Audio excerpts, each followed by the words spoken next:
You're an audiobook narrator. People don't buy the what. They don't buy the how. They buy the why you do it. Why are you driven to wake up in the morning, sit in a tiny little room, telling stories out loud in a little padded space? That why is that unique piece. Hello, and thank you for joining us. I'm your host, Anna Clements, and this is Audiobooks with Anna, where we explore the fascinating world of audiobooks with industry experts. Let's begin. Stephen J. Cohen, thank you very much for joining us on the sofa. Talk to us about the beginning of your ideas about the creative industry. And I don't know how far back that goes, but take us Oh boy. back to wherever we need to go.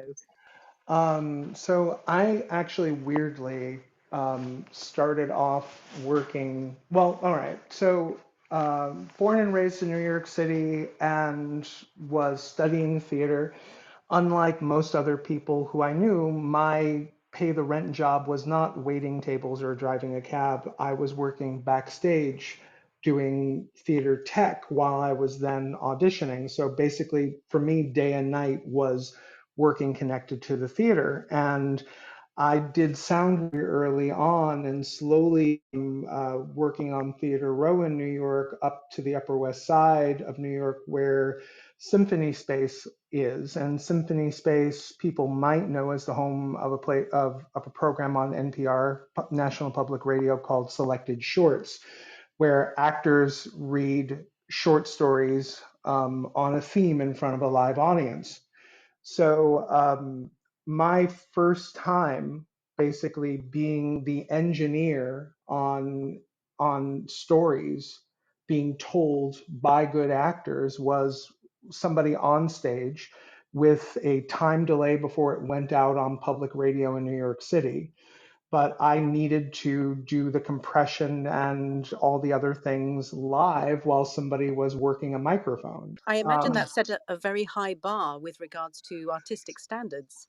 Well, yeah, and it also the huge differences between performers.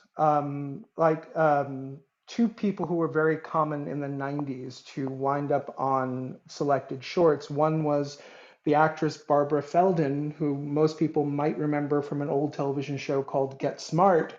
Her background was as a dancer, and she had the ability to look around the room and make eye contact with any part of the audience without ever being off mic. Like you can imagine the dancer yoga body that could stay perfectly on mic as she would look at the myriad different ways in the room and make contact with different people in the audience. And the other extreme was Rene Auberjonois, who a lot of people might remember from Deep Space Nine, playing Odo, among other things, being in Benson and a lot of other shows. He would get so deeply into the story that if there was a gasp, he would suddenly turn and be talking to that part of the audience, and then he'd move. And so he was all over the place, always in the story, but never a consistent distance from the microphone. So you learn a lot when you're realizing that you need to keep it so the sound is consistent and the story still works, not only for the people who are live there in the room, but for people who are then hearing it through the compression of FM radio. Talk to me a second about when this was and what sort of things people were listening through, because I'm imagining this is Got it. prior to iPhones and Clubhouse and all the Oh kind of yeah. audio we know now. This So, is 1992, 1993, the early 1990s. So, car radios would be typical, or home stereo systems. Basically, the show still exists on NPR, and the stories are often on a theme and different and it's being able to work a story in front of a live audience is a very different feeling from what we wind up doing when we are there as our solitary selves recording an audiobook in a yeah. booth. And yet it's a really important talent, isn't it? When we do the live reads for coaches or for production Mhm. houses, that is such a different art, like you say, to what we do in the booth, and yet a really Right. important one, almost like public speaking. So, an incredibly useful thing. And it must have been Right. fascinating for you. Were you curious? Were you always technically curious? Did you enjoy being engineer on that, or were you desperate to be in front of the mic? Well, that was the thing. I really wanted to be working in theater as often as possible. And when I realized that I could use the fact that I had technical skills to be both following my avocation at the same time in the same place that I was paying the rent. To have both of those things happen in the same place meant that I always had proximity. So I would get as much out of watching somebody else perform and thinking about how I might do something, or oh, now I'm understanding why that thing is important. So it was always like being in school in a way when you're Yes. watching performance that way. I know that to this day there are certain narrators who I will pick up when I want to learn something as well as being entertained, because they're, different people have different wonderful skill Yes. sets. Yeah. um, and wanting to understand how the Cas Atom can take extreme voices but make them all seem as if they're all part of one natural piece, or to understand how Xe Sands can actually get you to be thinking along with her character as she's trying to figure out the obscure plot point. You feel that thought process. You are brought along inside it. And so, I mean, those are a couple of narrators for whom I will go out of my way, whether or not I know the author, because I know that I will learn something if I'm paying close attention. And I think that's what working in theater was giving me. So it was that I was treating my time behind the soundboard or lighting board or whatever as a way for me to continue my education beyond the classes that I was taking day in, day out. Wonderful. Wonderful. No, that's great. So what was the next step for you? So you're at college doing Right. NPR? Right. So I came out of college, was working in public radio, working on Theater Row in New York, did all that. Life took a whole series of interesting turns. My master's, although it's in theater, is in using theater as a teaching modality. So it's an education degree that focuses on theater as a way to teach. In the UK, that would be things like there's a wonderful woman who had all the writings in educational theater. Her name is Nellie McCaslin. Yeah. And in the program that I was at NYU was actually focusing on theater of the oppressed, which was a Brazilian concept from Augusto Boal. His basic idea was that these people in this brand new democracy in Brazil had spent so much time under, a very controlled regime that they didn't have the internal experience of free choice. So using theater as a way to give them the experience of this is what it means for you to have autonomy, was a lot of what that grad program was about, and bringing those things together. And while I was doing that, yeah, I was working and doing. It started off lights and sound and some stage management, and wound up being mostly sound work over time. Can I Yeah. interrupt? My I usually love this kind of progression of the Hmm. timeline, but I'm really interested in you have such a broad knowledge of the industry, and whenever I have a conversation with you about anything, it seems that you're incredibly well read. And I'm really curious, is that a lifestyle thing? Is that a personality thing? Do you just It love might, right. information?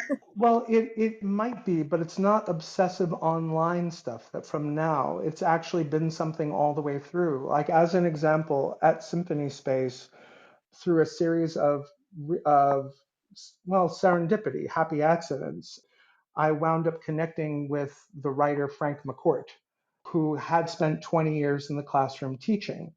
And he had heard that I was writing, and he had been out of the classroom for a while. So, because his brother Malachi kept poking him, saying that you really should read some of Stephen's writing, Frank and I started meeting around the corner at a coffee shop, and once a week or once every other week, where he would give me feedback on what I was writing. So I'm always looking for the place where I can learn something when it comes to this kind of thing. Yes, yeah. I must just comment with you that Sarah has dropped into the chat that her MA focused largely on the theatre of the oppressed, and she trained with a centre of Teatro de Oprimido in Rio de Janeiro as part of her master's Right. program, saying it's really powerful work. So you've connected Hugely, there. hugely, hugely. Wonderful. It's a really, like, understanding that theater can be more than an entertainment because we are the art. This is a conversation that's so much easier to have when you have actors and dancers in the room, right? When you're saying that, I mean, they are embodying it in body, and we get to utilize our voice, but we are embodying in that same way. There is this being the art versus making the art from you is a different experience. And I don't know any other way of describing it rather than the actor or the dancer is the art, whereas the painter or even the musician creates the art. So there's a different experience with how the art exists. And of course, the fact that we are now recorded and it's our recordings that people want kind of changes some of that, but still the moment of the creation of the art, it needs to be living in body with the person in order for it to be there, for it to actually have whatever that spark is that adds to it. Keep us going then. So you're at this point Got you're it. doing your masters, you're writing, you're Yeah. interacting with some incredible people. Yeah. Yeah, I was producing some small shows off Broadway, doing other little things in town because you could find 100-seat theater and rent it for a week for very little money. So you could both stage old things and just help friends be able to have something to bring agents to.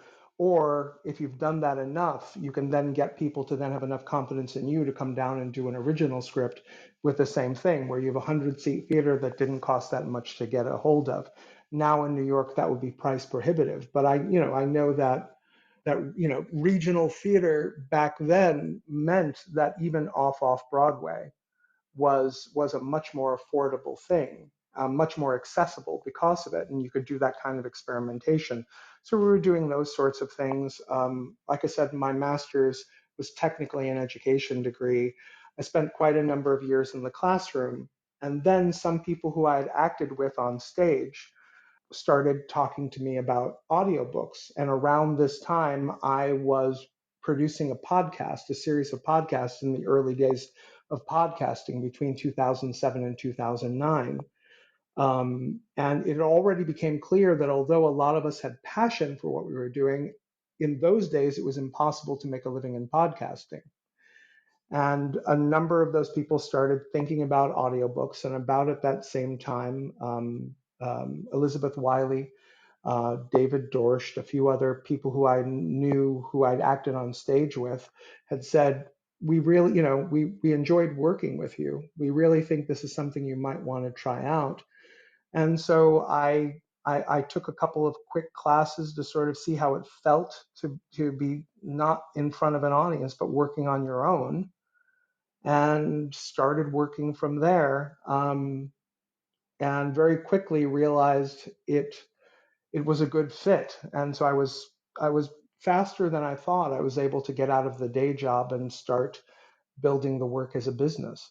Yes, my mind is still blown from this conversation of this idea of kind of this budding, excited, enthusiastic young person into the. I feel like you're a titan within the industry. You know, there isn't anything you don't cover. There isn't anything you don't know about. And I mean, just the first thing on my list is your blogs. Your blogs are so beautifully written, as Oh, if thank you. you have the scarcity of word, for want of a better word, is beautiful because you just get right to the point. There is no wasted space. I must just very specifically talk about your mic placement blog, which I think is the most talked about blog post I know of, because it's perfect. It's exactly what people need. It tells them exactly what to do, and nobody ever comes back to me saying I didn't quite understand, or is there any other Right. point of reference. Hmm. So just congratulations on that front, and I will put a Oh, link thank to you. that in a second, so people can see that one. Thank do you. you No, do you enjoy, was there an order to it? Did you start with blogging because you were writing anyway as you were going along, or has that come across, did well, it come separately? Right. So one of the things I learned as a teacher is that the best way to actually own a piece of information is to be able to teach it to someone else. And so that was often a classroom technique would be that, I'd work with students until they had a piece of information and then break them up into small groups and have them teach a mini lesson connected to the larger topic. And that way, if they could explain it well, if they could come up with a new and unique way of describing the information instead of just regurgitating facts, then they were going to hold on to it, whether it was history or whether it was, analyzing poetry or whatever it was that it was we were going over in class. It didn't really matter. If they could do it in a new and unique way. Like one that I will remember always is we were doing Arthurian myth, and this one girl got it in her head that Gawain and the Green Knight and Shrek have the same basic plot, and she walked through the whole thing. She made a chart, and we had the really nice pre-Raphaelite images on one side and the very cartoony, animated images on the other. And she walked through the timeline and showed the parallels. And me being the teacher, I still remember to this day, and I know that it hit and worked for other people because that then helped us talk about the universality of plots, the fact that stories have common shapes and what is important about stories having common shapes. So her lesson showing that parallel then opened up a whole other side lesson we were able to do. So when it comes to things like this in industry, if I hear people talking about something and I feel like there's confusion, if I can write up a what feels to me like a simple lesson, it proves to me that I understand the information that I'm trying to relate. Um, and so, yeah, that's always been a way to work for me is if I can teach it, then I understand it. If I can't really teach it, then I might have a vague idea, but I don't actually understand it. It's very much, I think, how my brain works too. The way I've got through this industry is actually breaking everything down until I can put it back together. But I Hmm. came to it too from a teaching background, so perhaps that's a something to do with kind of how our brains work, I guess. But I just love the way you phrase things and put things together. Well, thank you. So talk me through then. At this point, you're investigating audiobooks, podcasts, kind of the Right. world of audio. What Right. happens So next? between 2007 and 2009, I was working with a couple of different groups that were producing podcasts. We had a few things that became new and notable in iTunes and all of that, and that was great. But there was no way to make a living at that point. Absolutely none. It just wasn't really a thing. And like I said, a number of people started talking about audiobooks, and essentially at the same time, I had a couple of friends who had found their way into audiobooks in other ways, also mentioning it. And I was one of a number of people in that group who moved over and started to play in the land of audiobooks. And so it would be, I think it was 2010 or 2011 was when stuff started in earnest. And the day job phased out soon after that. And then it was working on making those things move forward. And then again, trying to figure out paying attention and listening. Like one thing Jeffrey Kafer had said early on, and I don't remember where he said it, but he was talking about how if you're going after indie authors, and most people who are dealing with ACX are thinking about indie authors, an author might be good for 1, 2, or 3 books a year. Versus if you are pursuing the people who cast audiobooks for a publisher, then they might be doing 20, 30, 40 books, every quarter that they're casting or working on. And if that's what's happening, then which relationships will pay off with more work? And so the math being as simple as it was, it became immediately clear that if I wanted to make this a living instead of just a lifestyle, that I needed to spend more time focusing on relationships with publishers. And having spent time writing and having a vague understanding of publishing, meant that a lot of the other little bits of it were very simple. Like one thing that a lot of narrators are surprised about that I'll bring up when people ask for tips are, if you know you're meeting with somebody from a particular publisher, you should look up what the individual imprints are of that publisher and know which ones you want to work with. So, like as an example, if science fiction really is your bag, knowing that if you're talking to HarperCollins, you want to talk about which books from Orbit, like, or if you're talking to Macmillan and we're still in sci-fi, you're mentioning Tor. If you're talking about literary fiction and Macmillan, you might be talking about FSG. But knowing what those things are puts you in context for them.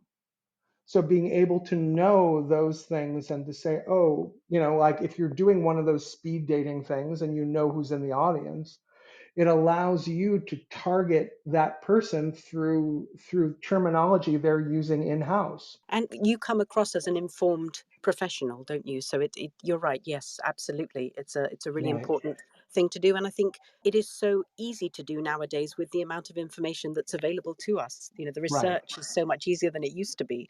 I can imagine the slog that it was at the time for you to be able to, in the early, before the sort of 20 teens, it hadn't yet kind of taken off, and Google wasn't what it is now. So the information is out there, isn't it? So Stephen J. Cohen, audiobook narrator, becomes established.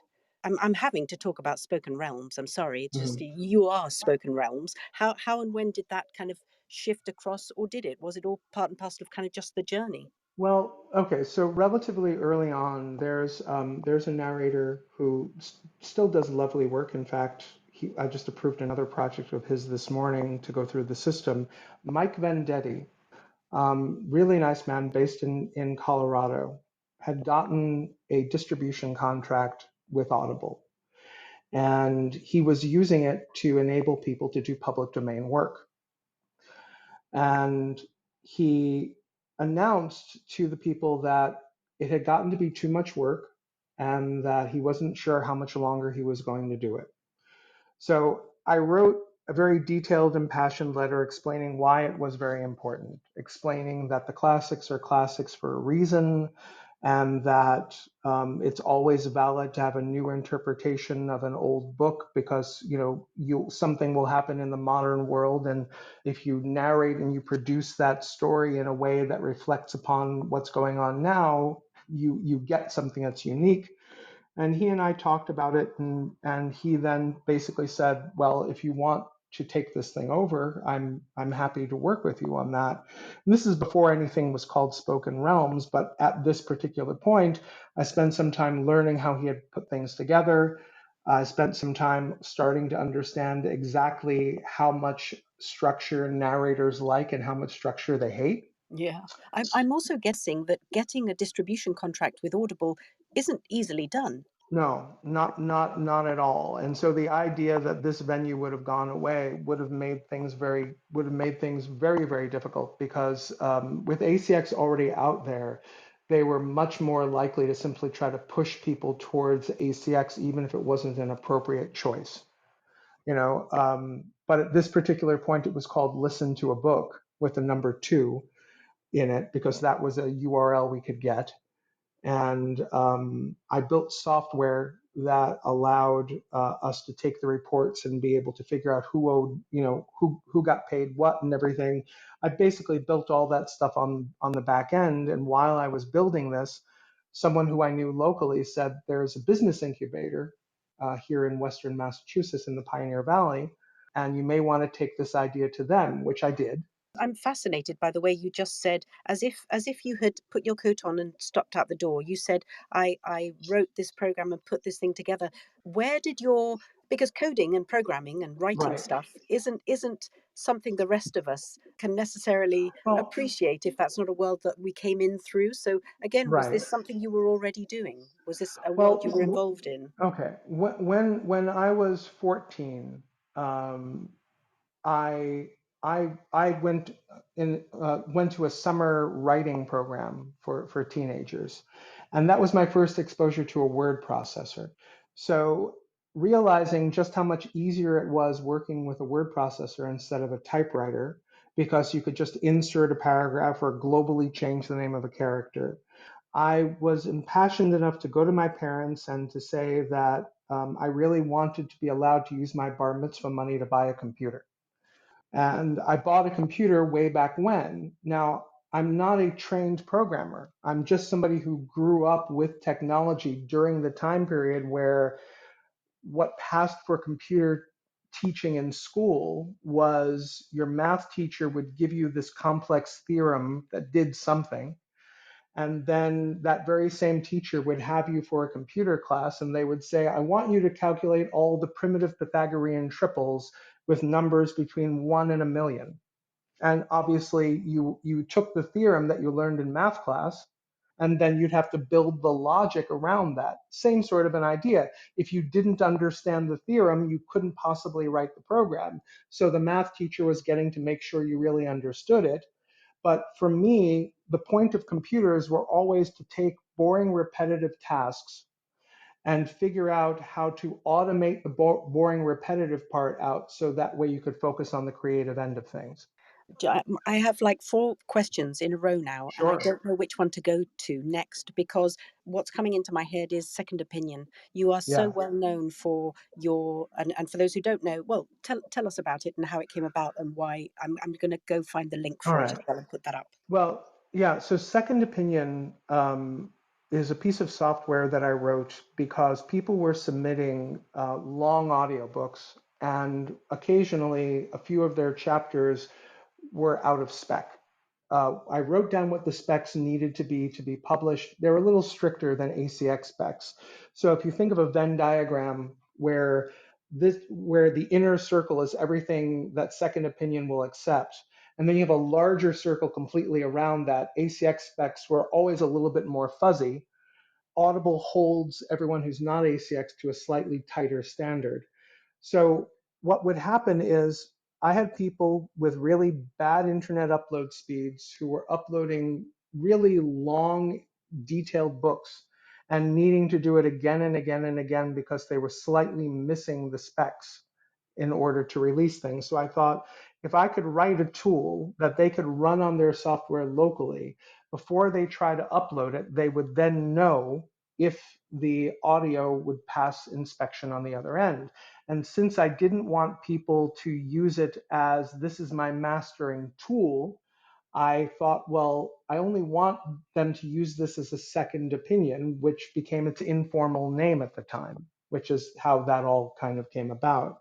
And so it's a simple piece of software that basically will look at all of the audio in a particular folder. So it'll either look at all the WAV files or the FLAC files or the MP3 files, and it'll tell you if they're all within specifications.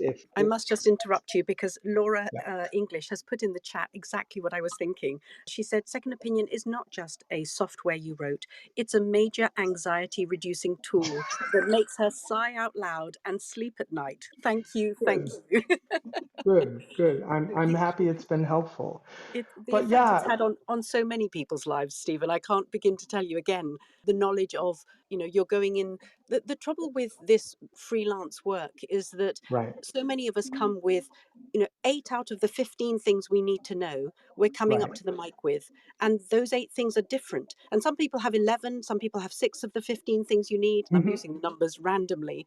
But what Hmm. Second Opinion does is give you the confidence to know that in spite of not being very sure of your own talent and your own prowess and your own ability, this is something you can count on. It ticked the box. The light went green. I can go, and Right. it's amazing. So again, for those who can't see, the link is at the top of the page there, and I've put it in the chat. And I'm just going to take a moment to refresh the room for those who've joined us because we have a lot of people here today. Thank you very much for joining us. We're talking to Stephen J. Cohen, who is responsible for so many fabulous things within the audiobook industry. And Stephen, we've gone through kind of your journey to date. And I'm aware that there are probably lots of questions in the audience. So I'm going to invite anybody who'd like to raise your hand at any time in this next half hour and come up and chat with us. But talk us through Spoken Realms then, what it does Right. and how it works and why it's So fabulous. right. So so Listen to a Book started during that business incubator. There was a business incubator and business accelerator based out here in Western New England. And I went through the entire program. And at the end of that program, they end with having lunch with a venture capitalist. Very nice guy. And I did the lunch. I came back a couple of days later and he said, "Wait a minute, you were here earlier in the week." I said, "Yeah, but you said something I think I need to hear again." And he looked me in the eye and said, "You don't want to sell." Now, here's the point. When you're doing a startup, you are either trying to run a business till the initial public offering, to the IPO, or you're trying to make a tool that is valuable enough that a larger player in the industry will acquire you. In either case, you are not planning on running that business forever. You are planning on building a business and then you're planning on getting a big payout when somebody else purchases the business in one way or the other. The initial CEO of a startup is very rarely the person who keeps running it once it's reached IPO stage or anything. And what he was realizing was something he had said offhand about what happens when you sell wasn't sitting well with me. And he said, "You don't want to sell." I said, "I don't think so. I think I just want to keep running this." And he said, "Well, I wish you luck. You've learned a lot about what it means to run a business here, and I hope it works out for you."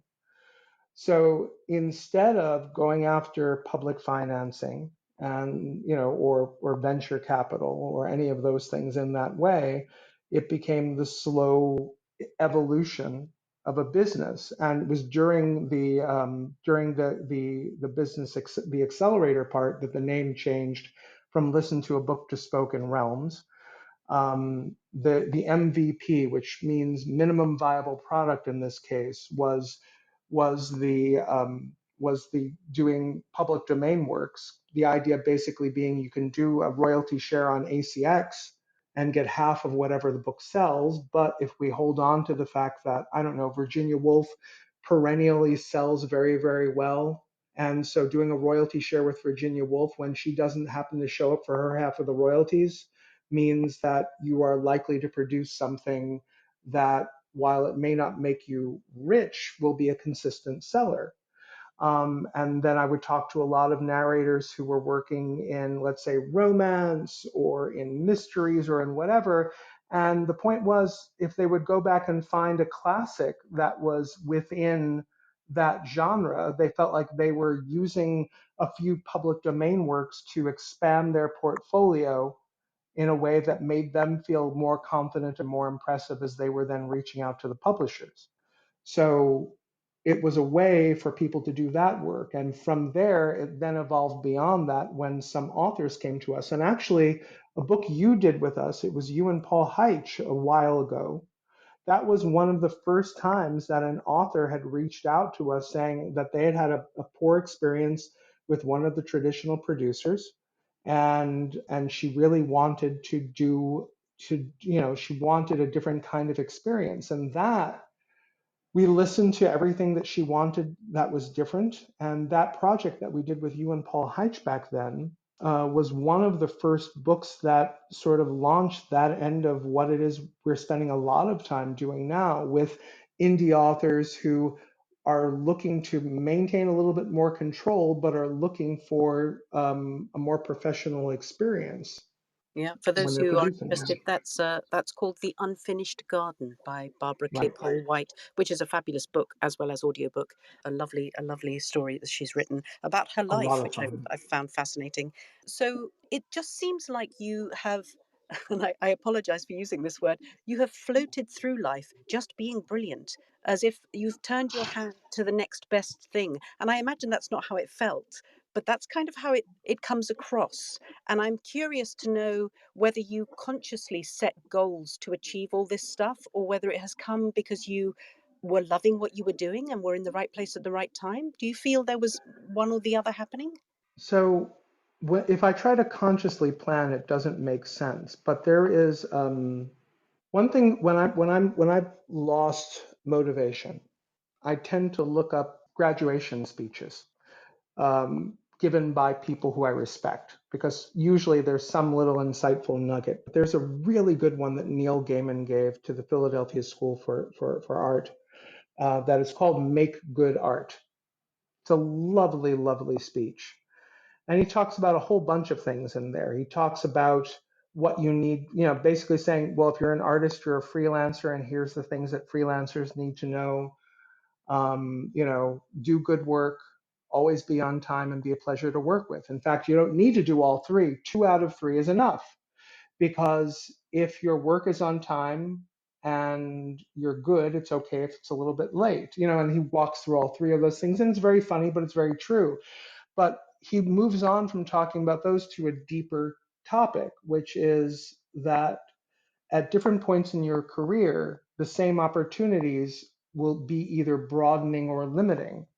And so what he likes to do is he likes to consider whatever the opportunity is in front of him and think, does this take me closer to my mountain, to my goal, to the thing that I want that's off in the distance that I don't quite know what it is, or does this take me further away from it?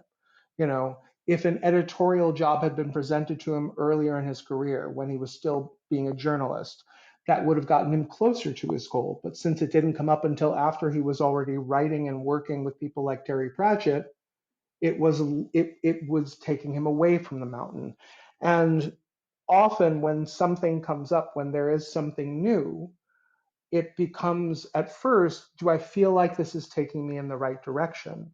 But then beyond that, the other thing is, does it resonate with that? Yeah, there isn't really a way to explain this part without going into explaining somebody else's theory. There's a wonderful speaker, his name is Simon Sinek, Sinek, who did a TED talk a long time ago, and it was a TEDx, so it was a little talk in Puget Sound, and it was called Start with Why. And his whole thing is people don't buy what you do, or because I'm an audiobook narrator, you're an audiobook narrator. People don't buy the what, they don't buy the how, they buy the why you do it. Why are you driven to wake up in the morning, sit in a tiny little room, talk to, telling stories out loud in a little padded space? Why is that a thrilling thing to you? That why is uniquely different, whether it's me or you or Linda who's in the audience or Joel or anyone else who's out there, right? That why is that unique piece. And he's got different ways of trying to figure out what your why is. And after a lot of going back and forth, I've come down to being able to say it in a couple of short sentences. And so I'm able to, when a new opportunity comes up, going, does this resonate with that? And if it does, then it is both, then it not only feels right to me, but I understand that the reason why it feels right to me is it's very close to the core reason to why I do things. And then that becomes the driving force. So we've definitely flailed and tried a few things in a few different directions and then backed off of them, primarily because once we've tried it on, we realize that's actually somebody else's business. That's not what's going on for us. Yeah. And Linda Jones has commented that one's why changes as well over time and with situations and as we Right. learn more things, I guess. Yes. Um, Exactly. so, Stephen, I wrote down so many thoughts when I knew I was going to be speaking to you, and I'm fascinated by which ones I'm managing to get you to answer and how much time we just don't have. So let me break my own train of thought by asking you the random question of the day. Do you have a favorite emoji? Do I have a favorite emoji? The upside down smiling face. Oh, fantastic. Thank you And I very much. can't even tell you why, but the No, no, upside down smiling face. Yeah. you don't need to excuse it. No judgment here. Let me take you then into, if people go into the Spoken Realms website, one of the things they Hmm. see is podcasts. And there's a Hmm. podcast called Yet Another Dating App. Talk Yes. me through that. Oh, the idea started a long while ago, and I started to build out the characters. And initially, I was looking around, and my initial thought was to produce it as a full cast audiobook. But then I realized that I'd spent so much time away from podcasting, and podcasting has grown and changed so much that I went to the union and extended our union agreement in a way that I could compensate people for podcast work. And so then we were building it out that way so I could release it episodically. Life has gotten slightly complicated, which has slowed down the release schedule. But I do have the entire story arc in mind, and without giving the internals away, the basic setup is that there's a company that has developed a dating app that functions on AI. You don't make profiles. Essentially, you feed it all of your social media feeds and everything about you online, and then it does the matchmaking. And there's a reason presented in an early episode as to why the whole system falls apart. Essentially, the equivalent of what we all now know in AI being AI hallucinations. And it becomes completely unreliable. And here they are with all of this money and all of this pressure on them, and suddenly the app has stopped working. Um, and that's the basic setup for the story in the beginning. And I was blessed with being able to pull together a really wonderful cast of people, with Eunice Wong and Gail Shalin and and Robin Miles and Deepti Gupta, and it just wound up being a wonderful group of people coming together to make this whole thing work. Fantastic. And again, so differently creative to writing software and running a business and, corralling indie authors and narrators. I'm fascinated by how many different things you manage not only to be interested in and really good at, but you actually do them. I tend to start a lot of projects Mhm. and not really manage to get my way through them, but that's a story for another day. Take me back a second to the public domain stuff and distribution. The question I actually Mhm. wrote down was, what's your most requested piece of advice? And I'm aware that recently for me, my most requested piece of advice is people are curious about distribution, how it works and why. And I know you have a great piece on why people should use Spoken Realms and how what indie authors need to know to be able to make Right. best use of the distribution within the industry.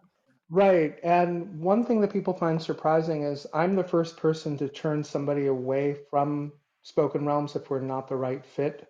And because if we aren't the right fit, it's not my job to get to try to optimize. I don't want to optimize my earnings despite in a way that negatively impacts somebody else's work, right? So I made a slide deck, a slideshow years ago, and I gave it a very simple bit.ly link, bit.ly, that sort of a thing, bit.ly/ the word make, make, dash audiobooks. And it is a microphone and a book, and the book is asking the microphone, how do I become an audiobook? And it just walks through the basic options, one then the next and the next. The closer you are to the front of that choice, that presentation, the more money you will make per sale. And Spoken Realms shows up closer to the end of the list. Point basically being that what I realized was ACX is set up in a very specific way. You either have an author by themselves or you have an author and one narrator. ACX cannot do a royalty share with two narrators. It's impossible. ACX can't work with people who aren't in a certain small list of countries. So you wind up with a whole bunch of square peg projects that do not fit in ACX. And so instead of trying to battle ACX, this is a business model called the blue ocean strategy, where what you do is you take and the most famous example of blue ocean strategy is Cirque du Soleil, because circus arts were totally a dying art form. No one was going until Cirque realized that if they could figure out how to upscale and present these things, in a very precious and focused way, there was a different kind of an audience that traditional circus wasn't looking for. And so they built their name out of taking circus art and focusing on the art. And so what I looked at was I looked at all of the different people from all the different places and all of the different odd project shapes that just don't fit into ACX, and saying, if ACX is the best fit, go there. If ACX plus Findaway is the best fit, go there. If what you're trying to do doesn't fit, you don't have to say no. And how I set up our platform was notably different. Like, anybody can call themselves a narrator simply by buying a microphone and making an ACX profile and having done nothing else. There's no one checking to see if you're, are you any good at what you're doing. So what I built instead was a system where we've checked on everybody who's listed there. We are not soliciting authors. We've basically set up a system where the narrator is the person who is in control. The narrator starts the project. The narrator does all these other pieces because they're the audio expert on the project. And then they can provide our distribution as an option to their client. I feel like that model makes a lot more sense than the idea of how ACX is set up, sort of like it's sort of Tinder for audiobooks. Everybody is out there trying to wow the author to take them on. I would much rather be the thing that I have in my back pocket for that time that a royalty share author comes to me and says, in this next book, I not only want you to do these chapters, but I have these other chapters from a female POV and I want another actor for that one, but I still want to do a royalty share. There's no way to do that on ACX. Yeah, yeah.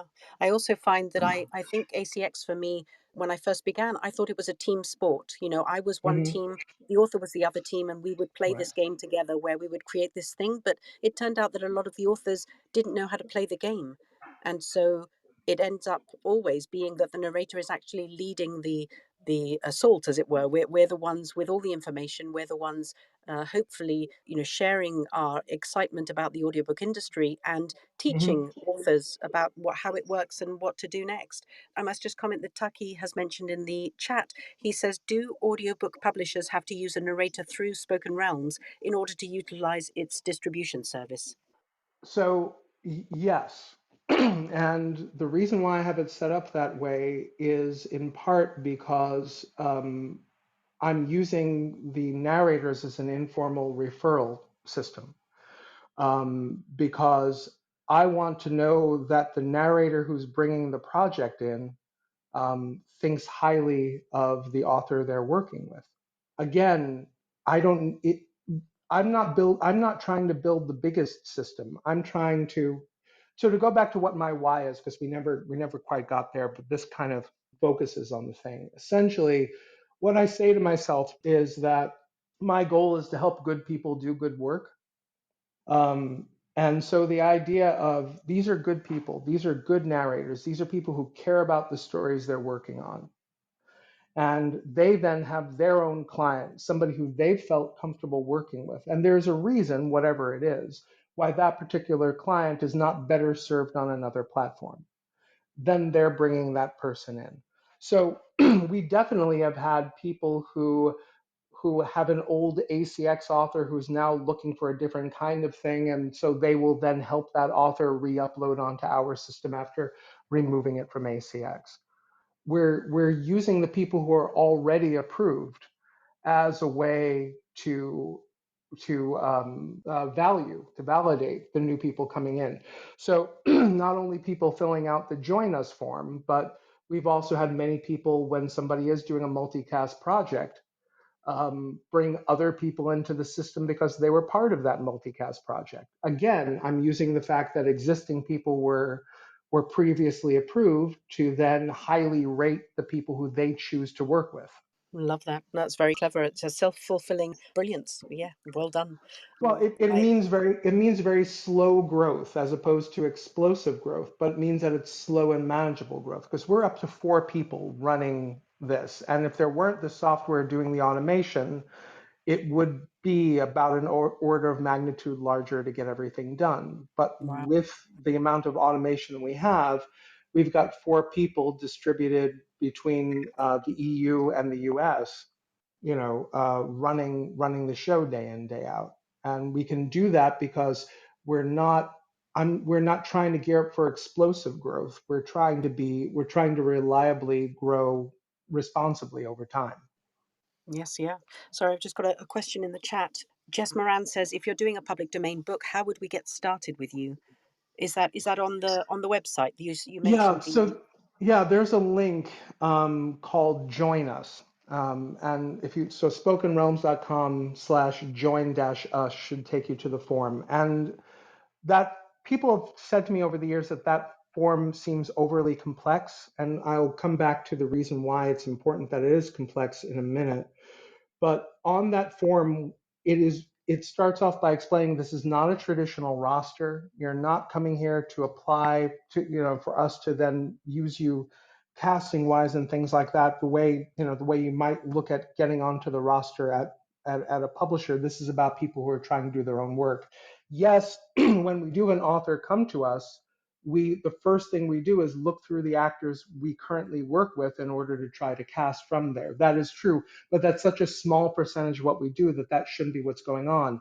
In that form, one of the fields says, what is the project that you are proposing? That's the field where you would say, I have a very unique take on a room of one's own. And now that it's in the public domain, I really think that and you explain it. That field should be that. It should never be the generic boilerplate of I've been working in voiceover for 15, because it's saying what is the project you're proposing. And the instructions are very clear. And I know this might seem pedantic, but I figure if somebody looks at a form, realizes that their information doesn't fit the form, and proceeds to ignore that information to fill out the form in some way to get it to submit, that person is not an audiobook narrator, because that person didn't read directions, didn't think to email us when their expectation of the form was slightly different than the required fields. So that person doesn't do research, and that person ignores directions. And I think those are two great ways to never get hired by somebody in audiobooks. So I feel like that is self-selecting, because I'm perfectly happy if somebody says, what do you mean by this? And then we answer that, and that's a person doing their research. That seems logical to me. But to ignore what the fields say and realize, well, this is a required field, I'll just copy and paste this boilerplate that I send to everybody into that field, that kind of flies in the face of the purpose of what we're trying to do there. The other thing was accidental. The complexity of that form means now that AI has gotten sophisticated enough that in most cases it can work its way around CAPTCHA and submit forms online. That form is complex enough that it causes AI to hallucinate and to start off sounding like a human being, but by the end of it, for us to really realize that no, this is an AI trying to get us to approve it. So whoever's programmed that AI can then try to submit audiobooks through our system because they're trying to get around the ACX ban. And unfortunately, in the last number of months, that has become really a big problem. We've had a number of people. Chat GPT seems to recommend to people that we will produce their AI generated audiobooks for them. There's a lot of this going on. Do Please, you? do I what? Sorry, do you produce AI voiced books? No, um, Thank you. no, and I we've been imagine, clear I about know this. you've been clear. I just wanted it said out loud. I Yeah, imagine that no, the we do reason you not. get recommended is just because spoken realms and public domain books are so Google heavy. When you search Right. public domain books, spoken realms comes up. So I think it's just an AI, quantity of data thing rather than any suggestion that you might. And can I just confirm, Byron Wagner has given you an unsolicited testimonial in the chat for everybody to go read. He Oh, thank recommends you. you highly. And sorry, Linda Graves asks, is this also true of if you're bringing an indie author to look to distribute your book with you? Are you just as happy for people to bring modern fiction as public Oh, domain absolutely. titles? Yeah, so we've definitely had people who show up, and that first project doesn't need to be public domain work. It's just the most common thing. We've definitely had people show up saying, "Hi, I'm working with an author who, for this reason or that reason, is uncomfortable with Find Away or ACX, and I want to work with this particular author. Here's what the project is about." And then we work in exactly that way. I validate the narrator first, and basically the author only becomes part of the system when the two of them are signing the contract for production and distribution. So at that point, I'm still starting from the narrator as the audio expert in that particular case. Excellent. I don't know if you have any last things you wanted to tell us about that I haven't asked you today, because I still have a list in front of me that I didn't get through. But Stephen, is there anything you wanted to tell us about that you've got coming up or that you're excited about at the moment that you'd like Oh, people to know? Huge congratulations on the house move, by the way. thank you. Moving house and doing audiobooks at the same time is just such a it's a lot. So we Yeah, do appreciate. yeah, nearly finished. I'm going to get to do some live directing this summer at an arts program up here. But one thing that I'm going to say is you're going to see the nature of distribution changing in very, very short order. And it's not very clear as to what's going on exactly. But I think this is something that people will want to try to stay aware of. If you look up the author Brandon Sanderson, you will see that in the last couple of months on social media, he started talking about some changes that he wasn't at liberty to discuss that were coming to Audible's distribution.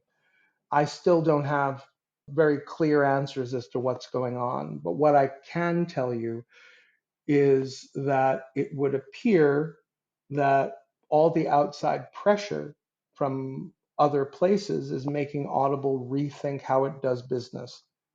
I don't know if this is going to wind up with us getting better percentages. I don't know if this is going to wind up with some other arrangement, but the moat, when you talk in terms of startups, a business builds a moat if there is a reason why that business is essentially more impervious to outside attack by other businesses. And Audible being had not only first mover advantage, but its connection with Amazon created a very large moat that protected it for many years, that controlled the way the business worked. Spotify does seem to be in a very unique position because since so many people, when they are in college, get a Spotify account for one reason or another because the student rates are low, suddenly Spotify can claim that it has an incredibly large audiobook listener base. No one else was able to do this. So pay as much attention as you can in the next few months. If you really want to keep up on this, go over to something like Google Alerts and put in Spotify, Audible, Brandon Sanderson. So that way, if things come up, you'll see the news as it's happening. But I do think in the next few months, we're going to see some changes that to compensation. I just have no idea if it's going to be helpful or hurtful. Well, without wishing to diminish the huge information you just gave us, we may have to have you back just to find out how to use Google Alerts better, because I didn't even know that was a thing. So Yeah. huge, huge thanks, Stephen. It's been fantastic. Today we talked to Stephen J. Cohen. My takeaways: Spoken Realms is such a good space, but I love Stephen's quote, which is good people do good work. And I think that just sums it up. That's wonderful. Thank you very much to everybody who joined us today. It's been a wonderful conversation, Stephen. I'm really thrilled that I managed to sit down with you and let's go be our favourite selves. Thank you very much.